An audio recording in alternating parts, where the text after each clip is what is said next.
மனுஷனுக்கு 71 வயசு மாதிரியா இருக்கு. அவரோட ஆர்ம்ஸ பாரியா, அவருடைய ஃபிட்னஸ் பாரியா. இவருக்கு வயசாயிடுச்சுன்னு எவனாவது சொல்லுவானா ஐயா?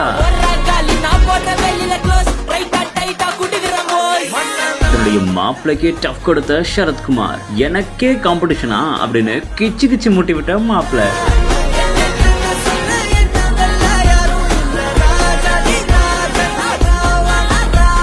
இதான் ஃபேமிலி ஃபிட்னஸ் கோலோ. தமிழ் சினிமா கூட தவிர்க்க முடியாத நடிகரான சரத்குமார் 71 வயசுலயும் செம்ம ஃபிட்டா இருப்பாரு அப்படின்னு நம்ம எல்லாருக்குமே தெரியும். அது மட்டும் இல்லங்க, அவருடைய மகளான வரலட்சுமி, அவங்களுடைய கணவரான நிக்கோலை அப்படின்னு ஃபேமிலியே செம்ம ஃபிட்டா தான் இருக்காங்க. இந்த நிலையில அவங்க ஒன்னா எல்லாருமே எக்ஸசைஸ் பண்ண அதை வீடியோவா எடுத்திருக்காங்க வரலட்சுமி. அப்போ எல்லாருமே கட்டு மஸ்டான உடலோட போஸ் கொடுக்க இதை பார்த்து மாப்பிள்ளை என்ன பண்ணிருக்காரு தெரியுமா? எனக்கே காம்படிஷனா அப்படின்ற மாதிரி கிச்சு கிச்சு மூட்டி விட்டுருக்காரு.